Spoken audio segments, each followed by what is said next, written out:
Bir zamanlar kasıb bir gənc var idi. Həyat ona ağır gəlirdi, amma heç vaxt şikayət etmirdi. Bir gecə əlacsız halda səmanı seyr edib, sakitcə dedi: Allahım, mən gücsüzəm. Amma bilirəm ki, sən görənsən, eşidənsən.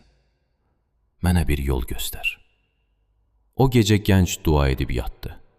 Səhər tezdən qapısı döyüldü. Qonşu yaşlı bir kişi idi. Oğlum, dünən gecə səni pəncərə önündə dua edərkən gördüm. Sənin üçün bir torba və biraz pul gətirdim. Bilirsənmi niyə? Dedi. Gənc təəccüblə soruşdu. Amma mən heç kimdən istəməmişdim. Yaşlı kişi gülümsədi. Sən insanlardan istəmədin, amma Allah eşitdi. Biz bir-birimiz üçün seçilmiş səbəblərik.